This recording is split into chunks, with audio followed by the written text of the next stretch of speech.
नमस्कार। आज हम डिस्कस करेंगे क्लास 12th की NCERT geography fundamentals of human geography के चैप्टर 8 की। और यह चैप्टर रिलेटेड है इंटरनेशनल ट्रेड या अंतर्राष्ट्रीय व्यापार से। इसमें जो मेन टॉपिक्स हैं वो हम समझेंगे कि अंतर्राष्ट्रीय व्यापार होता क्या है और इसका विकास कैसे हुआ। इसके साथ समझेंगे अंतर्राष्ट्रीय व्यापार होता क्यों है, इसके आधार क्या क्या हैं, और इसी से संबंधित दो शब्द हैं balance of trade and balance of payment. व्यापार संतुलन और भुगतान संतुलन, इनके बारे में समझेंगे। फिर इंटरनेशनल ट्रेड के टाइप्स क्या क्या होते हैं। टाइप्स के साथ साथ वर्ल्ड ट्रेड ऑर्गेनाइजेशन एक संस्था होती है जो इंटरनेशनल ट्रेड के बारे में रूल्स और रेगुलेशंस बनाती है, इसके बारे में समझेंगे। इसी क्रम में रीजनल ट्रेड ब्लॉक्स के बारे में डिस्कस करेंगे, क्योंकि पूरे वर्ल्ड में ये ट्रेडिंग ब्लॉक्स बहुत सारे बने हुए हैं। और इनके साथ ही साथ हम समझेंगे कि गेटवे ऑफ इंटरनेशनल ट्रेड ये पोर्ट्स होते हैं और किस तरह से इनको गेटवे के तौर पे यूज किया जाता है या इनको गेटवे कहते क्यों हैं, इसके बारे में हम लोग डिस्कस करेंगे। तो जो सबसे पहला टॉपिक है हमारा हिस्ट्री ऑफ इंटरनेशनल ट्रेड।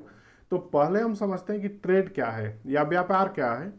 और व्यापार होता है कि वस्तुओं और सेवाओं का विनिमय, exchange of goods and service आज ऑन वॉलंटरी बेसिस, यानी स्वैच्छिक रूप से वस्तुओं और सेवाओं का विनिमय ही व्यापार है। और किस चीज के बदले में विनिमय, ये दो तीन रूपों में हो सकता है, या तो किसी मुद्रा के रूप में, या तो किसी बहुमूल्य धातु के बदले में वस्तुओं और सेवाओं का आदान प्रदान, या फिर एक वस्तु के बदले में दूसरी वस्तु को लेकर आदान प्रदान।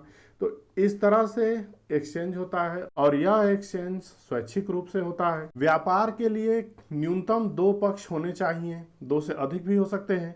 तो न्यूनतम दो पक्ष होने का मतलब है कि एक वस्तु और सेवाओं की आपूर्ति करता है और दूसरा उसको खरीदता है। तो एक उसको विक्रय करेगा और दूसरा उसको खरीदेगा। तो इस तरह मिनिमम दो पक्ष होने चाहिए। और जब इंटरनेशनल या बड़े स्तर पे ट्रेड की बात करते हैं तो इसके दो स्तर हैं, एक है हमारा राष्ट्रीय स्तर पे व्यापार और दूसरा है अंतर्राष्ट्रीय स्तर पे व्यापार। तो जो अंतर्राष्ट्रीय व्यापार होता है उसके पीछे बेसिक सा रीजन ये होता है कि कोई भी देश उन्हीं वस्तुओं का व्यापार करता है, यानी बेसिकली खरीदता है जो वो यदि अपने देश में उत्पादित करे तो उनकी लागतें बहुत अधिक बढ़ जाएंगी और वही वस्तु उसको कुछ सस्ते दामों में मिल जाता है। इसलिए देश के स्तर पे व्यापार किए जाते हैं। व्यापार का विकास बहुत छोटे स्तर से हुआ और प्रारंभ में ये होता था, इसको बार्टर सिस्टम या वस्तु विनिमय सिस्टम कहा जाता है, यानी एक वस्तु के बदले दूसरी वस्तु का खरीदना या विक्रय करना। और यह डायरेक्ट एक्सचेंज ये शुरू में होता था प्रारंभ में, और वर्तमान में भी कुछ जगहों पे है। जैसे बहुत ही फेमस उदाहरण है जोनबिन मेला इसको बोलते हैं, ये है असम में जागी रोड में। तो ये वहाँ की एक तस्वीर है और इसमें हम देख सकते हैं कि ये आदमी एक ये लेडी के साथ बार्गेन कर रहा है। इसके पास यहाँ पे कुछ वस्तुएं हैं, बेसिकली ये जंगली उत्पाद हैं, और यहाँ पे दूसरी वस्तुओं के साथ ये बार्गेन कर रहा है कि उतनी वस्तुओं के बदले हमको दूसरी वस्तु कितनी अमाउंट में मिलेगी। तो ये जोनबिन मेला की एक तस्वीर है। और यह डिफिकल्टी रहती थी कि कोई वस्तु देते हैं तो उसके बदले में वस्तु या सेवा, इसका निर्धारण का कोई क्राइटेरिया नहीं था। और निर्धारण के साथ साथ हम ये कोई आवश्यक नहीं कि जो वस्तु एक आदमी खरीदना चाहता है दूसरा उसी को खरीदना चाहेगा अपना वस्तु देके। तो इस तरह की बहुत सारी कठिनाइयां थी जो मुद्रा के आविष्कार के बाद ये कम होती गई। प्राचीन समय में बहुत ही दूर तक सामान खरीद फरोख्त नहीं होती थी। कारण क्या थे कि इस पे रिस्क होता था और ट्रेड बहुत ही ज़्यादा रिस्ट्रिक्टेड था, कम एरिया में, छोटे क्षेत्रों में। लेकिन इसमें कुछ उदाहरण मिलते हैं, जैसे सिल्क रूट, ये रेशम मार्ग ये कहा जाता है ऐसे रूट को जो चीन से रोम को जोड़ता था और इसकी दूरी लगभग 6000 किलोमीटर तय होती थी। तो ये रूट चीन के ईस्टर्न प्रांत से पूरे एशिया महाद्वीप को पार करते हुए रोम तक जाता था। और यहाँ पे जो व्यापारी थे वो चाइना से सिल्क का, रोम से ऊन का और बहुत सारे बहुधात्विक बहुमूल्य खनिजों का, इसी तरह बहुत ज़्यादा उच्च गुणवत्ता के और उच्च मूल्य की कुछ वस्तुएं बीच में मिलती थी इनको, जैसे कुछ पॉइंट इंडिया से, पर्सिया से और सेंट्रल एशिया से। तो ये एक बहुत ही बड़ा रूट था और इसके बारे में जब हम पिछले चैप्टर में पढ़ रहे थे, ये एशिया का, ये चाइना का रूट है। चाइना से रेशम मार्ग जाता था यूरोप में रोम तक, और रोम से, रोम इटली में है, तो इटली से जुड़ा हुआ था ये मार्ग। इसको हम लोग कहते हैं एंशियंट सिल्क रूट। और इस रूट से इंडिया से भी अफगानिस्तान होके जुड़ा हुआ था। ये क्षेत्र फारस से जुड़ा हुआ था और सेंट्रल एशिया से जुड़ा हुआ था।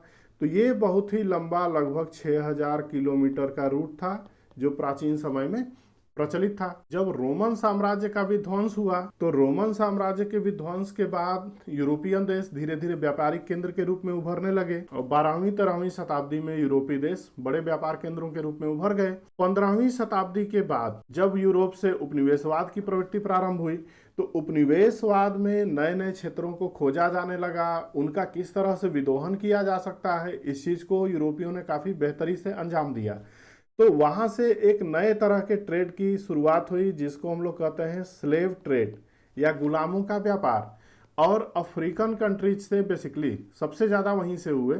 तो अफ्रीकन कंट्रीज से मुख्यतया पुर्तगाली, डच, स्पेनिश और अंग्रेज, इन लोगों ने वहाँ के जो मूल निवासी थे, जिनको हम लोग निग्राइट प्रजाति के कहते हैं, उन लोगों को इन्होंने बंदी बनाना शुरू किया और कैप्चर करके इनको अमेरिका में, वेस्ट इंडियन कंट्रीज हैं उन सबों में भेजना शुरू किया।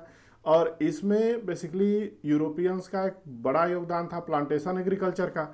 तो प्लांटेशन जहाँ जहाँ करते थे वहाँ इन लोगों को मजदूरों के रूप में भेज देते थे।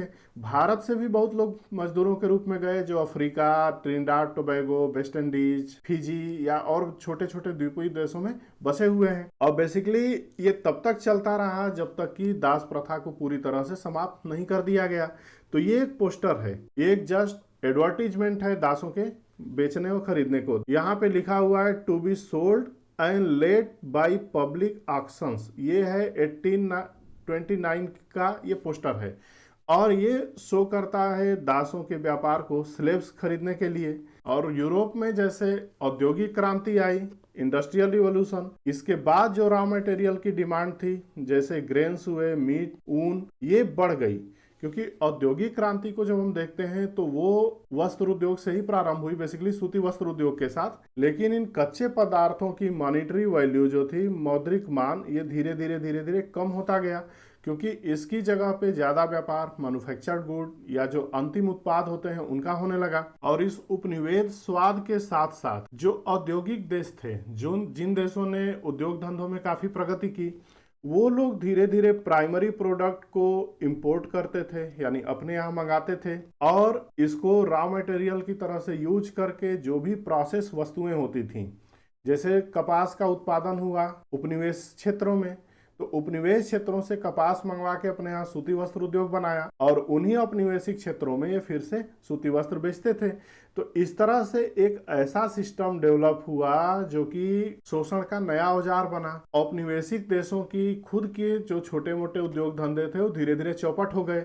और इसको हम बहुत अच्छे से देख सकते हैं, जो भारत का हमारा पूरा सिस्टम था, जो हस्तशिल्प का सेंटर था, हथकरघा उद्योग का केंद्र था, ये धीरे धीरे पूरा चौपट हो गया। और जो भी श्रमिक लगे हुए थे इन क्षेत्रों में, वो सारे के सारे मजदूर बन गए। और इस तरह से उपनिवेशिक शक्तियों ने एक आयात निर्यात का अलग ही सिस्टम डेवलप कर लिया। लेकिन जो 19वीं शताब्दी के बाद का समय है, उसमें ये जो विकसित देश थे, जो औद्योगिक देश थे, एक दूसरे के कस्टमर बनते गए। और जैसे इंडिया का उदाहरण हमने लिया, इंडिया से कपास हट के अमेरिका से कपास आने लगा, तो ये एक दूसरे के कस्टमर्स बन गए। तो बेसिकली जो प्राथमिक क्रियाकलापों के उत्पादक देश थे, इनका महत्व धीरे धीरे कम होने लगा। और वर्ल्ड वार 1 और 2 के बाद जो विश्व युद्ध छिड़ा था, अगर उसके मूल में देखा जाए तो उपनिवेशवाद की प्रवृत्तियां हैं। नए नए क्षेत्रों को ढूंढने और उन पर काबिज होने की प्रवृत्तियों के कारण वर्ल्ड वार प्रारंभ हुआ। और इस वर्ल्ड वार में बहुत सारे क्वांटिटेटिव रिस्ट्रिक्शंस लगा दिए गए, और ये लगाए गए बेसिकली टैरिफ के रूप में, यानी तटकर। जब सामान आयात और निर्यात होता है उस समय टैक्स लगा दिया गया। और दूसरा है कोटा, इसमें आयात या निर्यात की मात्रा निश्चित कर दी गई कि इससे ज़्यादा आयात या निर्यात नहीं होगा। कोटा और टैरिफ को धीरे धीरे कम करने के लिए और अंततः समाप्त करने के लिए वर्ल्ड वार के बाद बहुत सारे संगठन बनाने की आवश्यकता पे जोर दिया गया, जिसमें सबसे पहले है GATT, general agreement on tariff and trade. तो द्वितीय विश्व युद्ध के बाद इस लीगल एग्रीमेंट की स्थापना हुई, गैट की, जो बाद में विश्व व्यापार संगठन के रूप में परिवर्तित हो गया। तो इसमें हम पहले समझते हैं कि इंटरनेशनल ट्रेड एग्जिस्ट क्यों करता है या क्या कारण है जिनसे अंतर्राष्ट्रीय व्यापार होता है। तो बेसिकली इंटरनेशनल ट्रेड क्या है, ये रिजल्ट है स्पेशलाइजेशन इन प्रोडक्शन का, और हर प्रकार का जो स्पेशलाइजेशन होता है वो व्यापार को जन्म देता है। कारण क्या है इसको समझते हैं। जैसे कोई कंट्री है ए, कोई कंट्री है बी, तो ए का कुछ स्पेशलाइजेशन हो सकता है जिसमें उत्पादन के समय उसकी लागत कम हो सकती है। तो जैसे कि कोई एग्रीकल्चरल रिलेटेड कहीं पे फैसिलिटी ज़्यादा हो, तो वहाँ पे जितनी कीमत आएगी एक कृषि उत्पाद की, हो सकता है कि जब ये देश औद्योगिक उत्पादन भी करे तो उसकी कीमत बढ़ सकती है। और बी देश ऐसा है कि जहाँ औद्योगिक उत्पादन के लिए फेवरेबल कंडीशंस है, तो बी देश का जो औद्योगिक उत्पाद होगा वो ए देश की तुलना में सस्ता होगा। तो ए करेगा प्राइमरी एक्टिविटी वाला उत्पाद और बी करेगा सेकेंडरी एक्टिविटी वाला उत्पाद। तो इन दोनों में फिर व्यापार होगा। बी ए से खरीदेगा प्राइमरी प्रोडक्ट और ए खरीदेगा बी से इंडस्ट्रियल प्रोडक्ट। जैसे हम ए की जगह पे इंडिया को रख लेते हैं और बी की जगह पे जापान को रख लेते हैं, तो जापान की टेक्नोलॉजी बहुत हाई है, इंडिया की टेक्नोलॉजी उतनी हाई नहीं है। तो इंडिया में नेचुरल रिसोर्सेज ऐसे हैं कि यहाँ पे कृषि उत्पाद या खनिज उत्पाद अधिक हैं, लेकिन जापान में तकनीक का स्तर ऊंचा है। तो तकनीक स्तर ऊंचा होने से जापान इंडिया से बहुत सारे खनिज और प्राइमरी प्रोडक्ट खरीदता है और बदले में अपना फाइनल प्रोडक्ट जो इंडस्ट्रियलाइज प्रोडक्ट है वो बेचता है। तो ऐसा कई देशों के केस में है। तो व्यापार के लिए जो सबसे आवश्यक चीज है वो पहला है हमारा प्रिंसिपल्स ऑफ कंपैरेटिव एडवांटेज, कि व्यापार हम वहीं करते हैं जहां तुलनात्मक रूप से हमको लाभ होता है। और दूसरा कंडीशन है कि complementarity and transferability of goods and services, तो वस्तु और सेवाएं आसानी से ट्रांसफर हो सके और वो एक दूसरे की पूरक के रूप में हो। तीसरा फैक्टर कि दोनों ही देश म्यूचुअली बेनिफिट लें, उनको लाभ हो। तो इन तीन कंडीशन में व्यापार होता है और ये तीन कंडीशंस मोस्टली कंट्रीज के बीच ये एग्जिस्ट करती हैं, इसलिए अंतर्राष्ट्रीय व्यापार किया जाता है। और वर्तमान में ये व्यापार आर्थिक नीति का प्रमुख हिस्सा बना हुआ है और इसी आर्थिक नीति के साथ साथ बहुत सारे देशों की विदेश नीति भी प्रभावित होती है। अब अंतर्राष्ट्रीय व्यापार होता क्यों है, इसको हम कुछ फैक्टर्स के माध्यम से देखते हैं। तो जो इसमें पहला फैक्टर है कि डिफरेंस इन नेशनल रिसोर्सेज, राष्ट्रीय संसाधनों में अंतर होता है, क्योंकि हम व्यापार किस चीज़ का करते हैं, जो हमारे पास आधिक्य होता है उसको बेचते हैं और जिन चीज़ों की कमी हमारे पास होती है हम दूसरे देशों से खरीदते हैं। तो ये नेशनल रिसोर्स में कमी या अंतर क्यों होता है?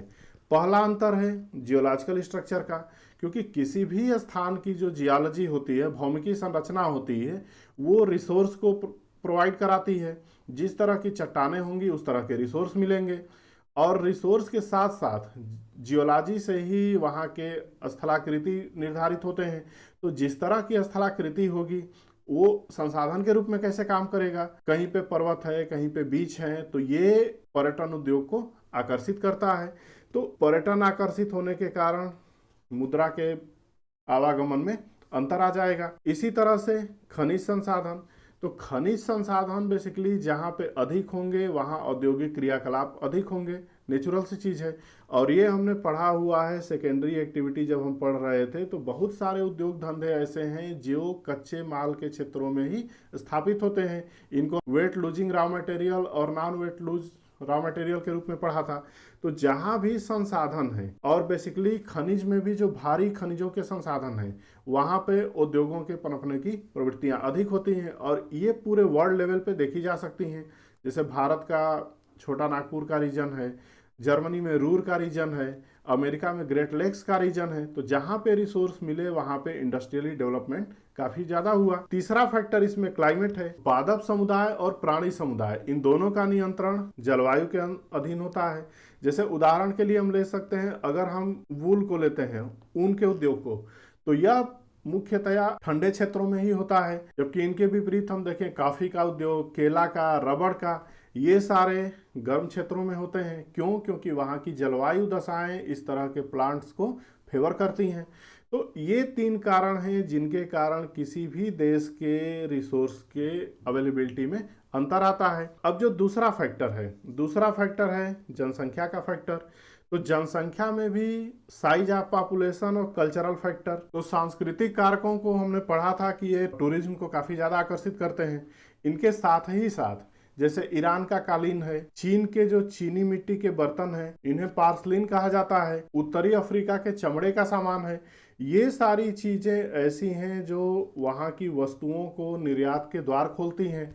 इसी तरह से इंडिया में बहुत सारे क्षेत्र ऐसे हैं, कालीन के उद्योग हैं, कृषिगत पदार्थों के उत्पादन के क्षेत्र हैं, तो ये सारे निर्यात के क्षेत्र हो जाते हैं। तो जहाँ भी कल्चरली रिच रीजन है वो अपने कल्चर को निर्यात करते हैं, जो कल्चरल जो वस्तुएं होती हैं उनका निर्यात करते हैं। और दूसरा इसमें कारण है साइज ऑफ पॉपुलेशन। तो जहाँ पे जनसंख्या का आकार अधिक है वहाँ जनसंख्या से जुड़ी हुई डिमांड का फैक्टर अधिक होता है, और यदि उनकी क्रय शक्ति अधिक है तो वो बहुत ही ज़्यादा डिमांड को इंड्यूस करते हैं। तो जहाँ के क्षेत्र बहुत ज़्यादा सघन बसे हुए हैं वहाँ पे स्थानीय बाजार भी विकसित होते हैं, क्योंकि जो भी उत्पादन होता है वो उसी जनसंख्या के लिए आपूर्ति में प्रयोग हो जाता है। अब इसमें तीसरा factor stages of economic development. तो आर्थिक विकास की अवस्था ये डिसाइड करती है कि कोई भी देश किस वस्तु का उत्पादन करेगा। जैसे आर्थिक विकास में जो देश पिछड़े हैं, जिनको हम विकासशील या अविकसित देश कहते हैं, तो उनका मेन जो ध्यान होता है वो प्राइमरी प्रोडक्ट पे होता है, जो प्राथमिक उत्पादों की वस्तुएं होती हैं उन पे होता है। लेकिन जो देश विकसित अवस्था में है वहाँ पे तकनीक का स्तर उच्च है, उत्पादन की वैज्ञानिक विधियों का प्रयोग अधिक किया जाता है, तो ये सेकेंडरी गुड्स और सर्विसेज का उत्पादन करते हैं।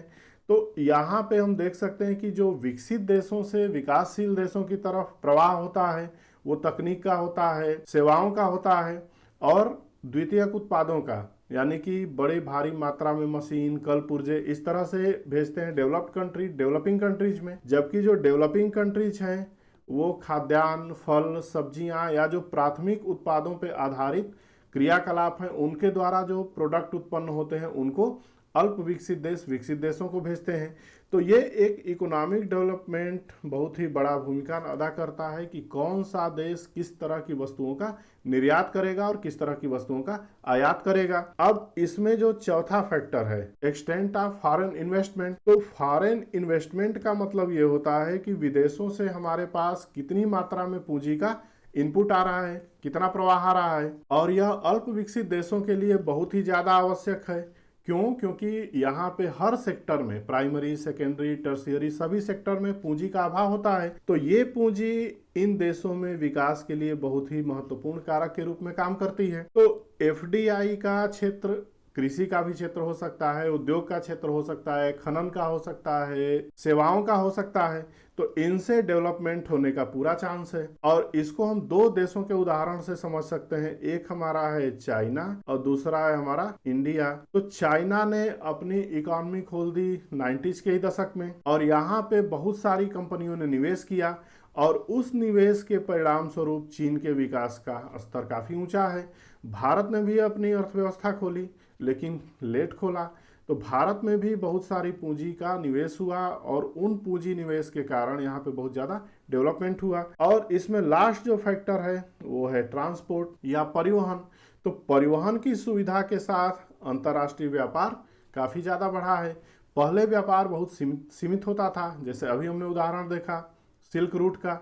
तो सिल्क रूट ही एकमात्र माध्यम था जो चीन को रोम से जोड़ता था, और भी छोटे छोटे कई रास्ते थे। लेकिन वर्तमान में बहुत सारे तकनीकी विकास, जो जल्दी ही नष्ट होने वाले पदार्थ हैं जैसे खाद्य पदार्थ, दूध से बने हुए पदार्थ, इनके लिए रेफ्रिजरेटर युक्त कंटेनर और साथ ही साथ बहुत तेज चलने वाले परिवहन के साधनों का विकास हुआ है। इस कारण इस व्यापार का जो स्थानिक आयाम है स्पेशियल, वो काफ़ी ज़्यादा विस्तृत हुआ है। तो व्यापार की मात्रा ट्रांसपोर्ट की सुविधाओं से भी डिसाइड होती है। तो ये कुछ कारण हैं कि जिनके कारण अंतर्राष्ट्रीय व्यापार एग्जिस्ट करता है और होता है, और धीरे धीरे ये व्यापार बढ़ता चला जा रहा है। अब इस व्यापार से जुड़े हुए दो शब्द हैं, एक है बैलेंस ऑफ ट्रेड या इसको कहते हैं व्यापार संतुलन, और दूसरा इससे जुड़ा हुआ है बैलेंस ऑफ पेमेंट या इसको कहते हैं भुगतान संतुलन। तो बैलेंस ऑफ ट्रेड और बैलेंस ऑफ पेमेंट बेसिकली एक दूसरे से मिलते हैं, लेकिन इसमें अंतर काफी है। बैलेंस ऑफ पेमेंट अंतर्राष्ट्रीय व्यापार की दृष्टि से किसी देश की समूची विशेषताओं को प्रदर्शित करता है, जबकि बैलेंस ऑफ ट्रेड इस बैलेंस ऑफ पेमेंट के एक छोटे से पार्ट को शो करता है। तो पहले हम समझते हैं कि बैलेंस ऑफ पेमेंट क्या होता है। तो कोई भी सरकार जब अंतर्राष्ट्रीय व्यापार करती है या अंतर्राष्ट्रीय लेन देन करती है तो बेसिकली इसके तीन खाते होते हैं। पहला खाता होता है जिसको कहते हैं करेंट अकाउंट, दूसरा खाता होता है इसको कहते हैं हम कैपिटल अकाउंट, और तीसरा खाता है जिसको हम कहते हैं फाइनेंशियल अकाउंट। तो इन तीन खातों में हम बैलेंस ऑफ पेमेंट को तैयार करते हैं। अब करेंट अकाउंट में जब देखते हैं तो ये होता है हमारा गुड्स और दूसरा होता है सर्विसेज। कैपिटल अकाउंट में हम ऐसे मदों को रखते हैं जो नॉन फाइनेंशियल होती हैं, दैट मीन्स जैसे जमीन हुआ, फिक्स्ड एसेट हुआ। तो कैपिटल तो होता है, ये पूंजी होता है, लेकिन वो वित्तीय नहीं होता, दैट मीन्स उसमें मूवमेंट की कंडीशन नहीं पाई जाती है। जैसे जमीन है, जमीन को एक जगह से दूसरे जगह ट्रांसफर नहीं किया जा सकता भौतिक रूप से, भले ही उस जमीन के स्वामित्व का हस्तांतरण किया जा सके। इनहेरिटेंस का मामला होता है, जो उत्तराधिकार का अधिनियम होता है, उत्तराधिकार पे जो टैक्स लगते हैं वो सब कैपिटल अकाउंट में आते हैं। लेकिन जो फाइनेंशियल अकाउंट होता है, जैसे अंतर्राष्ट्रीय स्तर पे जिसको लेन देन, जैसे कोई सरकार अपना ऋण ले रही है, एसडीआर होता है, स्पेशल ड्राइंग राइट, आईएमएफ के पास में रहता है, वहां से उधार लेती है। इसके साथ साथ जो शेयर मार्केट में लगने वाली पूंजी है, इसको पोर्टफोलियो इन्वेस्टमेंट कहते हैं। तो कभी डिस्कस करेंगे इन सब चीजों पे। तो ये हमारा फाइनेंशियल अकाउंट हुआ। तो इन तीन अकाउंट से मिलके बनता है बैलेंस ऑफ पेमेंट या भुगतान का संतुलन, और यह थ्योरेटिकली जीरो होना चाहिए। बीओपी शुड बी जीरो, क्योंकि जितना आयात और निर्यात का अंतर होता है वो पूंजीगत खातों से उसका मैनेज किया जाता है, लेकिन वास्तविकता में ऐसा नहीं होता। तो जो सबसे पहला अकाउंट है हमारा, ये जरूरी नहीं कि जो वस्तु और सेवा का जितने मूल्य का आयात कर रहे हैं उतने ही मूल्य का निर्यात कर रहे हैं। यदि ऐसा होता, ये वास्तव में होता नहीं है, तो इसको हम कहते हैं कि हमारा व्यापार संतुलन, बैलेंस ऑफ ट्रेड, ये संतुलन में है। लेकिन यदि आयात अधिक है और निर्यात कम है, यानी ए कंट्री पूरे दुनिया में या किसी भी कंट्री के साथ, बी कंट्री के साथ, जैसे इंडिया चाइना को सामान भेजता है, वो एक्सपोर्ट करता है और चाइना से सामान खरीदता है, तो चाइना से जो सामान खरीदता है वो बहुत ही ज्यादा अंतर है, मतलब चीन हमको बहुत अधिक बेचता है और हमसे बहुत थोड़ा सा खरीदता है। तो हम कहेंगे कि जो बैलेंस ऑफ ट्रेड है या व्यापार संतुलन है वो चीन के पक्ष में झुका हुआ है। और इसी तरह से अमेरिका जितना भारत को बेचता है उससे ज्यादा भारत से खरीदता है, तो हम उस केस में कहेंगे कि भारत के पक्ष में अमेरिकी व्यापार का संतुलन है और चीन के पक्ष में भारतीय चीनी व्यापार का संतुलन है। तो ये बैलेंस ऑफ ट्रेड होता है जो केवल और केवल करेंट अकाउंट पे मैनेज होता है। यानी हम जब वस्तुओं और सेवाओं के व्यापार को देखते हैं तो इसको हम लोग कहते हैं बैलेंस ऑफ ट्रेड या व्यापार संतुलन। लेकिन जब वस्तुओं सेवाओं के साथ साथ जब हम कैपिटल अकाउंट को या पूंजी खाते को और फाइनेंस अकाउंट को या वित्तीय खाते को, इन तीनों को एक साथ रख के देखते हैं तो इसको कहते हैं हम लोग बैलेंस ऑफ पेमेंट। तो बैलेंस ऑफ पेमेंट का ही एक छोटा सा पार्ट बैलेंस ऑफ ट्रेड है। तो बैलेंस ऑफ ट्रेड और बैलेंस ऑफ पेमेंट ये दोनों ही किसी कंट्री की ट्रेड की कंडीशन को शो करती हैं, उनकी आर्थिक दशाओं को शो करती हैं। यदि ये दोनों फेवर में नहीं है तो उस देश की जो राष्ट्रीय संपत्ति है वो धीरे धीरे बाहर की तरफ निकलती जाएगी। और ये जो फाइनेंशियल रिजर्व्स हैं, इनका खत्म होना किसी देश के लिए, उसकी अर्थव्यवस्था के लिए और राजनीतिक व्यवस्था के लिए एक बहुत ही बड़ी खतरे की घंटी होती है। अब हम डिस्कस करते हैं टाइप्स ऑफ इंटरनेशनल ट्रेड की, या जो अंतर्राष्ट्रीय व्यापार है वो कितने तरह के हो सकते हैं। तो पहले इनको दो भागों में रखते हैं। एक होता है बाइलेटरल ट्रेड, जहां केवल दो देश हों, और एक होता है मल्टीलेटरल ट्रेड, तो जहां पे एक साथ बहुत सारे देश हों। वर्तमान में बाइलेटरल ट्रेड का कॉन्सेप्ट लगभग समाप्त हो गया है और अब जितने भी ट्रेड हैं वो मल्टीलेटरल हैं, यानी एक साथ एक देश बहुत सारे अर्थव्यवस्थाओं के साथ व्यापार करता है। अब इसी के साथ एक जुड़ा हुआ है फ्री ट्रेड। फ्री ट्रेड जो पीछे अभी हमने बात की कि द्वितीय विश्व युद्ध के बाद बहुत सारे देशों ने टैरिफ लगाए और कोटा लगाया, तो कोटा को तो अब समाप्त कर दिया गया है, लेकिन टैरिफ या जो तटकर है ये अभी भी एग्जिस्ट करता है। तो जहां पे कोई बैरियर ना हो, कोई रिस्ट्रिक्शंस ना हो या कोई बाधा ना हो, ऐसे व्यापार को हम लोग फ्री ट्रेड कहते हैं, यानी मुक्त व्यापार। और इसका लक्ष्य होता है कि तटकर को धीरे धीरे कम करते हुए अंततः इसको समाप्त कर देना है। और फ्री ट्रेड की ही दिशा में उदारीकरण होता है, ट्रेड लिबरलाइजेशन। और इससे जुड़ा हुआ एक शब्द है भूमंडलीकरण, जिसमें कहीं भी किसी प्रकार की बाध्यता की उपस्थिति न हो। तो आज एक बहुत ही दुर्भाग्यपूर्ण न्यूज है, हमारे पूर्व प्रधानमंत्री जी डॉक्टर मनमोहन सिंह का स्वर्गवास हो गया। और डॉक्टर मनमोहन सिंह जी भारत के केस में आर्थिक उदारीकरण, वैश्वीकरण और निजीकरण, इन तीनों के प्रणेता थे। जो हमारी 1991 में न्यू इकोनॉमिक पॉलिसी आई थी, इसी में भूमंडलीकरण, उदारीकरण और निजीकरण, इन तीनों विचारधाराओं को भारत सरकार ने अपनी आर्थिक नीति के मूल में रखा। और हमने अपनी इकोनॉमी को पूरे वर्ल्ड के लिए धीरे धीरे ओपन करना शुरू किया। तो जो भी रिस्ट्रिक्शंस थे कम करना प्रारंभ किया। और आज देश जिस स्थिति में है, उस स्थिति का आधार स्तंभ हमारी न्यू इकोनॉमिक पॉलिसी रही, जो डॉक्टर मनमोहन सिंह द्वारा वित्त मंत्री रहते हुए लागू की गई थी। तो उस समय चूंकि नरसिम्हा राव जी प्रधानमंत्री हुआ करते थे, तो इसको राव मनमोहन फार्मूला कहते हैं। और भारत सरकार अभी भी उसी नीति पे मोटा मोटी चल रही है। तो इसमें जो भूमंडलीकरण है, यानी जो रिस्ट्रिक्शंस हैं, जो व्यवधान थे व्यापार में, उनको समाप्त करते हैं। तो ये धीरे धीरे फ्री ट्रेड की तरफ जाएगा। लेकिन फ्री ट्रेड होने की स्थिति में जो पिछड़ी अर्थव्यवस्थाएं हैं वो और पिछड़ती चली जाएंगी, क्योंकि व्यापार की दशाएं उनके अनुकूल नहीं है। यानी जो वो उत्पादन करती हैं, उस उत्पादन का लागत या कॉस्ट वो ज़्यादा होता है जो विकसित देशों ने हाई टेक्नोलॉजी यूज करके उत्पादन किया हुआ है। और इसमें ऐसा नहीं है कि विकसित देशों ने अपने बैरियर नहीं लगाए हैं, इन्होंने भी अपने बैरियर लगाए हुए हैं। और यह इश्यू हरदम WTO में या वर्ल्ड ट्रेड ऑर्गेनाइजेशन में उठता रहता है। तो विकसित देश बनाम विकासशील, इन दोनों के बहुत सारे इश्यूज हैं। और इसी व्यापार की प्रैक्टिस में बहुत सारे देश एक और अनुचित तरीके की प्रैक्टिस कहेंगे उसको, जिसको डंपिंग कहा जाता है।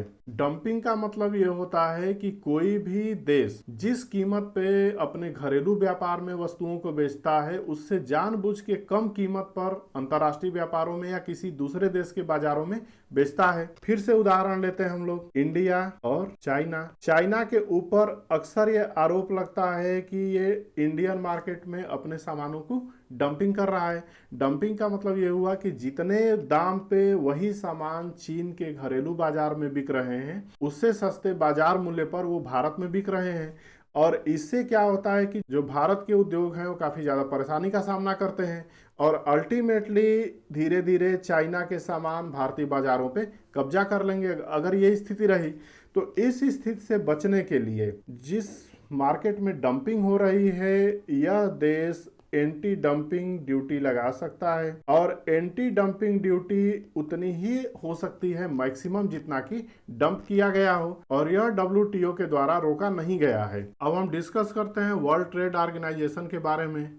विश्व व्यापार संगठन या WTO, यह एक ऐसी संस्था है जो पूरे वैश्विक व्यापार के संबंध में अपना नियम बनाती है और सदस्य देशों पे वो लागू होता है। तो विश्व व्यापार संगठन बेसिकली जो गैट अभी पीछे हमने नाम देखा था, general agreement on tariff and trade, तो गैट बना था 1948 में, जो द्वितीय विश्व युद्ध के बाद। तो ये अभी हमने देखा था कि विश्व युद्ध में बहुत सारे देशों ने रिस्ट्रिक्शंस लगा दिए व्यापार के ऊपर, और उसमें टैरिफ था और टैरिफ के साथ साथ कोटा भी था। तो कोटा तो अब समाप्त हो गया। तो गैट एक लीगल एग्रीमेंट था जिसको general agreement for trade and tariff नाम से जाना गया, और ये बहुत सारी कंट्री ने साइन किया था इसको। और इसमें बहुत सारे कई राउंड के टॉक हुए, जिसमें ये डिसाइड किया गया कि एक ऐसे वैश्विक स्तर के संस्थान की जरूरत हो जो व्यापार के नियमों का निर्धारण कर सके, और निर्धारण के साथ साथ जो भी व्यापारिक इश्यूज हैं उनको रिजॉल्व कर सके। तो उस दिशा में प्रयास करते करते फाइनली उरुग्वे राउंड के बाद में ये 1995 में 1 जनवरी से अस्तित्व में आया WTO या वर्ल्ड ट्रेड ऑर्गेनाइजेशन। और ये ऑर्गेनाइजेशंस गैट का ही एक पश्चातवर्ती रूप था, और यहाँ से ये संस्था के रूप में बन गया। तो WTO की स्थापना जो की गई उसके बाद इसका हेडक्वार्टर बना जेनेवा में, स्विट्जरलैंड में, और इसमें भारत भी एक संस्थापक सदस्य के रूप में था। और साथ ही साथ इस समय विश्व में लगभग 166 देश हैं जो विश्व व्यापार संगठन के सदस्य हैं। तो उस समय जो WTO बना, इसका जो डिक्लेरेशन है उसको कहते हैं मराकेश डिक्लेरेशन। ये बेसिकली मोरक्को का एक शहर है जहाँ पे ये 1994 में बैठक की गई, और माराकेश डिक्लेरेशन से निकला माराकेश का एग्रीमेंट जो WTO बनने का आधार माना जाता है। तो ये जो WTO है ये ओनली ऐसी संस्था है जो ग्लोबल रूल बनाती है ट्रेड और कॉमर्स के लिए, और इसकी जो सबसे बड़ी बॉडी होती है जो डिसीजन लेती है वो इसका मंत्रिमंडलीय सम्मेलन होता है जो ईच एंड एवरी 2 ईयर्स पे किया जाता है। तो इसमें जो सदस्य देश हैं उनके मंत्री भाग लेते हैं और वही बॉडी डिसाइड करती है कि WTO के रूल्स क्या होंगे, रेगुलेशन क्या होंगे, कहाँ कहाँ चेंज कर रहे हैं। ये सारी चीजें मिनिस्टेरियल कॉन्फ्रेंस डिसाइड करती है। व्यापार के साथ साथ WTO और क्या क्या चीजें देखता है, तो कवर्स ट्रेड इन सर्विसेज, सेवाओं के व्यापार को भी देखता है, जैसे टेलीकम्युनिकेशन हुआ, बैंकिंग हुआ, और इसके साथ जो इंटेलेक्चुअल राइट के जो इश्यूज उठते हैं जैसे पेटेंट का विवाद हुआ, इस तरह की चीज़ें भी विश्व व्यापार संगठन हैंडल करता है।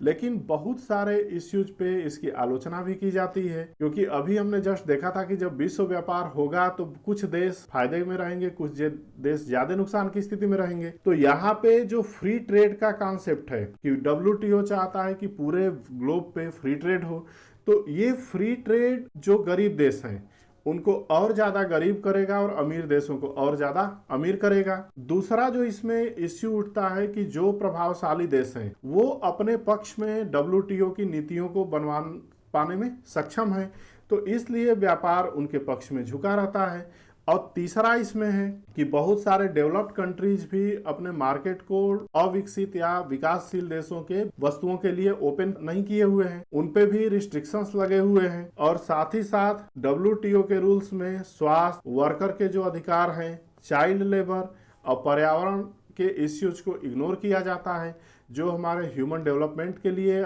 सही नहीं है, हमारे सस्टेनेबल डेवलपमेंट के लिए सही नहीं है।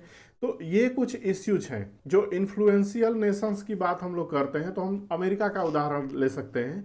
जैसे अमेरिका सरकार की पॉलिसीज अपने पक्ष में झुकी हुई हैं, जैसे वो कृषिगत वस्तुओं का निर्यात करते हैं तो कृषि में अपने तो उन्होंने बहुत सारी सब्सिडीज दे रखी हैं, लेकिन जब दूसरा देश सब्सिडी देता है तो उस पर वो लोग उंगली उठाते रहते हैं। तो ये एक उदाहरण है कि जो इन्फ्लुएंशियल देश है वो WTO की पॉलिसीज को अपने फेवर में झुका लेता है। तो ये बड़े कंसर्न हैं। और अभी संस्थान के बारे में बात करें तो ये 100% डेमोक्रेटिक इसको हम लोग नहीं कर सकते। अब इस वैश्विक व्यापार की प्रवृत्तियों में एक नई प्रवृत्ति निकल के आई जिसको रीजनल ट्रेड ब्लॉक्स कहते हैं। अब रीजनल ट्रेड ब्लॉक्स बहुत सारे ऐसे देश हैं जो भौगोलिक रूप से नज़दीक पाए जाते हैं, या फिर ऐसे देश हैं जिनमें पॉलिसीज की सिमिलरिटी हो और वो एक दूसरे के पूरक के तौर पे काम करते हैं। तो ऐसे बहुत सारे देशों ने अपना अपना एक ग्रुप बनाया हुआ है जिनको हम लोग रीजनल ब्लॉक्स कहते हैं। तो जैसे यहाँ पे हम देख सकते हैं EU लिखा हुआ है, दैट मीन्स यूरोपियन यूनियन। यहाँ पे लिखा है नाफ्टा, तो नाफ्टा वाला नाफ्टा में व्यापार ज़्यादा कर रहा है, EU से व्यापार ज़्यादा कर रहा है। तो ये सारे कुछ देशों के समूह हैं और विश्व में वर्तमान में 120 से ज़्यादा रीजनल ट्रेड ब्लॉक्स हैं, और जो लगभग आधे से अधिक व्यापार पूरे वैश्विक लेवल पे आपस में ही करते हैं। इन देशों ने अपने समूह में, अपने ब्लॉक में टैरिफ को काफ़ी हद तक रिमूव कर लिया है और वो फ्री ट्रेड की तरफ अग्रसर है। और इस तरह जब हम देखेंगे तो पूरी दुनिया अलग अलग ब्लॉक्स में बंट जाएगी जिसमें आपस में इंट्रा रीजनल ट्रेड होता रहता है। तो इसके बहुत सारे उदाहरण हैं, तो कुछ कंट्रीज को, कुछ उदाहरणों को देखते हैं।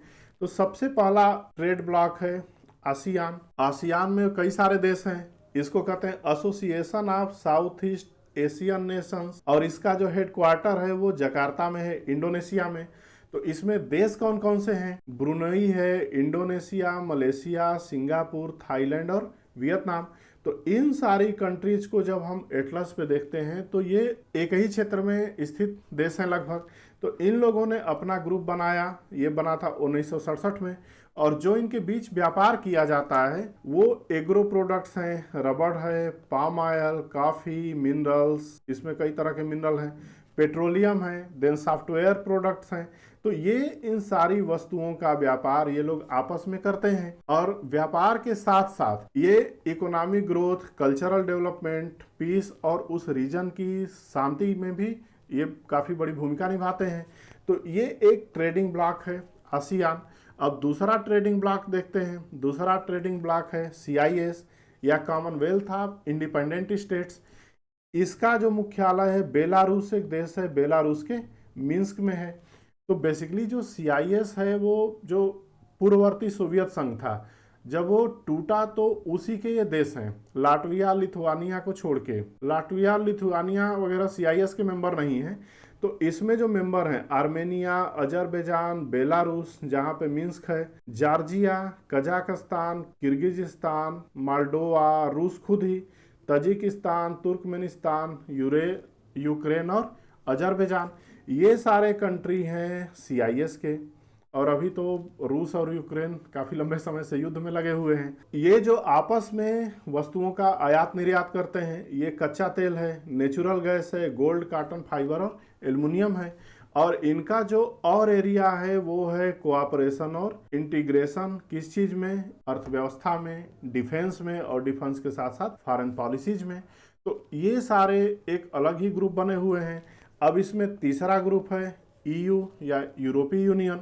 और यूरोपीय यूनियन का जो मुख्यालय है, हेडक्वार्टर, वो बेल्जियम के ब्रसेल्स में है। इसमें यूरोप के बहुत छोटे छोटे देश जो एक साइड से हैं, Austria, Belgium, Denmark, France, Finland, Italy, Luxembourg, पुर्तगाल, ये इनको हम देखेंगे तो ये ज्योग्राफिकल प्रॉक्सिमिटी वाले देश हैं जिनकी सीमाएं एक दूसरे से साझा होती हैं। तो यहाँ पे यूनाइटेड किंगडम ये इससे बाहर निकल चुका है, जिसको ब्रेक्सिट का नाम दिया जाता है, ब्रिटेन, एग्जिट ऑफ ब्रिटेन। तो ब्रिटेन अब इसका मेंबर नहीं है, वो अलग है। और बाकी सारे देश ये EU के मेंबर हैं। इसकी स्थापना की गई थी 1992 में। ये आपस में किस किस चीज का व्यापार करते हैं, तो agro product, mineral, chemical, vehicle, ये टेक्निक से लेके हर चीज का व्यापार आपस में करते हैं। और इनकी एक साझी मुद्रा भी है जिसको यूरो कहते हैं हम लोग। और ये single market with single currency, that is euro. इसके बाद जो और उदाहरण है, इसको हम लोग कहते हैं लाइया, लैटिन अमेरिकन इंटीग्रेशन एसोसिएशन। इसका जो हेडक्वार्टर है वो मॉन्टेविडियो में है, उरुग्वे में। तो बेसिकली लैटिन अमेरिकी देश किन किन देशों को कहा जाता है, ये जैसे नॉर्थ अमेरिका और साउथ अमेरिका का लोकेशन मैप है ये कुछ इस तरह से। तो सबसे ऊपर में कनाडा है, कनाडा के बाद USA है।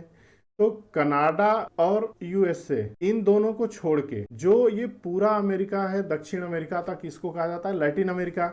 रीजन क्या है कि यहाँ पे जो लैटिन भाषा वाले ग्रुप हैं, जैसे पुर्तगीज है, डच है, स्पेनिश है, इन सब भाषाओं का प्रभाव अधिक है। तो इस कारण मैक्सिको प्लस सेंट्रल अमेरिका, यहाँ लगभग कई सारे देश हैं। इस सेंट्रल अमेरिका के साथ साथ दक्षिण अमेरिका के देश, तो ये सारा मिला के इसको कहते हैं हम लोग लैटिन अमेरिका। तो लैटिन अमेरिकन इंटीग्रेशन एसोसिएशन, इसका मुख्यालय है मॉन्टेविडियो।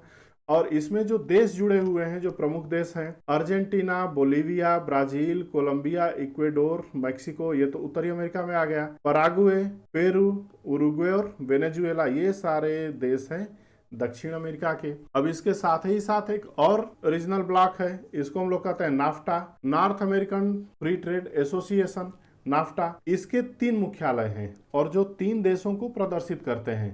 पहला मुख्यालय है कनाडा के ओटावा में, ये कनाडा को शो करता है। दूसरा मुख्यालय है अमेरिका के वाशिंगटन DC में, जो अमेरिका की कैपिटल भी है। और तीसरा मुख्यालय है मैक्सिको की कैपिटल, मैक्सिको की सिटी में, मैक्सिको सिटी में। और यही 3 देश इसके मेंबर हैं, USA, कनाडा और मैक्सिको। इसकी स्थापना हुई थी 1994 में। और जो इसमें आपसी व्यापार के मद हैं, एग्रो प्रोडक्ट हैं, मोटर व्हीकल, ऑटोमोबाइल, कंप्यूटर और टेक्सटाइल्स। तो आवश्यक वस्तुओं के साथ साथ तकनीकी वस्तुओं का भी इसमें व्यापार किया जाता है। इसके साथ जो और भी मेंबर हैं, जैसे ओपेक। ओपेक है organization of petroleum exporting countries, जो देश पेट्रोलियम का निर्यात करते हैं ये उनका ऑर्गेनाइजेशन है। इसका मुख्यालय वियना में है जो ऑस्ट्रिया में है। अब इसके जो मेंबर्स हैं, Algeria, Indonesia, Iran, Iraq, Kuwait, Libya, Nigeria, सऊदी अरब और वेनेजुएला, ये सारे ऐसे देश हैं जो कच्चे तेल का उत्पादन अधिक मात्रा में, लगभग पूरे वर्ल्ड में इन्हीं के पास अधिकार है। और ये बनाया गया था 1949 में, और इसकी जो कमोडिटी है वो है क्रूड पेट्रोलियम। तो ये पेट्रोलियम पॉलिसीज को लेके ये आपस में कोऑर्डिनेट करते हैं। कब कच्चे तेल का दाम बढ़ाना है, कब घटाना है, ये ओपेक कंट्रीज पे डिपेंड करता है। इसी तरह से एक और ब्लॉक है SAFTA, South Asian free trade agreement. तो South Asian free trade agreement, इसका भी जो हेडक्वार्टर है वो है काठमांडू, ये नेपाल की कैपिटल है। और इसमें जो कंट्रीज हैं, बांग्लादेश है, मालदीव है, भूटान, नेपाल, इंडिया, पाकिस्तान और श्रीलंका। इसमें अफगानिस्तान भी नया सदस्य बन चुका है। तो ये सारे देश हम देख सकते हैं कि ज्योग्राफिकल रूप से एकदम सटे हुए हैं। इनकी स्थापना की गई 2006 में, और इनका जो उद्देश्य है वो आपसी व्यापार को बढ़ावा देते हुए टैरिफ को कम करते रहना है। इनके साथ ही बहुत सारे और भी उदाहरण हैं। एक है ब्रिक्स कंट्री, ये बना है ब्राजील, रसिया, इंडिया, चाइना और साउथ अफ्रीका से मिलके। इसके बाद है APEC. APEC means Asia Pacific economic cooperation. तो जो एशिया और प्रशांत तट के देश हैं वो इसके सदस्य हैं। और भी अफ्रीका में है AFCFTA, इसका मतलब African continent free trade area. ये कई देशों का समूह है। इसका एक और उदाहरण IORARC, Indian Ocean Rim Association for Regional Corporation. तो ये ऐसे बहुत सारे ब्लॉक हैं जिनमें पूरे विश्व व्यापार के आधे से अधिक व्यापार होता है। अब हम समझते हैं कि concern related to international trade, जो अंतर्राष्ट्रीय व्यापार के कंसर्न हैं वो क्या क्या है। तो अंतर्राष्ट्रीय व्यापार का जो आधार था वो क्या था, म्यूचुअल बेनिफिट का, यानी सारे के सारे देश तुलनात्मक लाभ की स्थिति का फायदा लेते हुए आपस में एक दूसरे से फायदा ले सकें। तो ये तभी बेनिफिशियल हो सकता है जब हर रीजन का अपना एक स्पेशलाइजेशन हो। तो स्पेशलाइजेशन होगा तो वहाँ के रीजन में कार्य की कुशलता अधिक होगी, वहाँ वस्तुओं और सेवाओं का जो उत्पादन हो रहा है उस उत्पादन की विशिष्टता रहेगी। इसके बाद हायर लेवल ऑफ प्रोडक्शन, उत्पादन उच्च कोटि का हो। साथ ही साथ जब इन दोनों ही देशों में जीवन स्तर उच्च होता जाए, बढ़ता जाए, और इन वस्तु और सेवाओं की उपलब्धता पूरे विश्व में हो, ग्लोबल मार्केट में हो, और इसके साथ ही साथ जब मजदूरी और कीमतों में समानता हो, और जो नॉलेज और कल्चर है इसका डिफ्यूजन हो, यानी प्रसरणशील हो, इन सब बातों के होते हुए सारे देश एक दूसरे से म्यूचुअली बेनिफिटेड होंगे। जैसे जैसे व्यापार बढ़ रहा है, प्रोडक्शन बढ़ाने के चक्कर में जो प्राकृतिक संसाधन है उनका इस तरह विदोहन होने लगा कि जितना वो पुनर्जीवित नहीं होते उससे ज़्यादा उनका विदोहन हो रहा है। और यह स्थल भाग पे भी दिखता है और समुद्री भाग में भी दिखता है।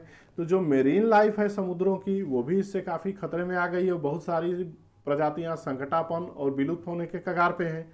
इस व्यापार और औद्योगिकरण के युग में जो रिवर बेसिन है वो प्राइवेट कंपनियों को बेचे जा रहे हैं। तो यदि उनमें पुनर्भराव नहीं होगा तो आने वाली स्थिति बहुत भयावह सी दिख रही है, क्योंकि जो भी मल्टीनेशनल कॉरपोरेशंस हैं, जो बड़ी बड़ी कंपनियां हैं, उनके द्वारा अपनाए गए प्रोडक्शन की विधियां और जो परिणाम आ रहे हैं वो सतत पोषणी विकास के अनुकूल नहीं है। और यदि ये इसी तरह से कार्य करते रहे तो निकट भविष्य में मानव सभ्यता पे एक आसन्न संकट दिख रहा है। और हम डिस्कस करते हैं गेटवे ऑफ इंटरनेशनल ट्रेड की। तो गेटवे जो होते हैं वो उनसे होके इंटरनेशनल ट्रेड होता है, और इसमें जो सबसे बड़ी भूमिका है वो पोर्ट्स की है, जो पत्तन होते हैं। तो chief gateway of the world international trade are the harbours and ports. और इन पोर्ट्स पे फैसिलिटी होती है डॉकिंग की, लोडिंग की, अनलोडिंग की, और स्टोरेज फैसिलिटी होती है सामान रखने की। यानी यहाँ पे जलयान लगते हैं, इनके ऊपर लोडिंग अनलोडिंग होता है और स्टोरेज की फैसिलिटी होती है।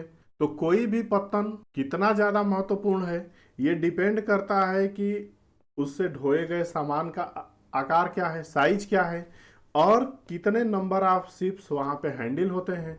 तो ये पत्तनों के महत्व को नापने के दो इंडिकेटर हैं कि कितना सामान ढोया गया और कितने जलयान वहां से गुजरे। इन पत्तनों का डिवीजन हम देख सकते हैं तीन आधारों पे। तो जो पहला आधार है वो है कितना कार्गो इससे किस प्रकार का हैंडल किया जा रहा है। जो दूसरा आधार है इन पत्तनों की लोकेशन क्या है।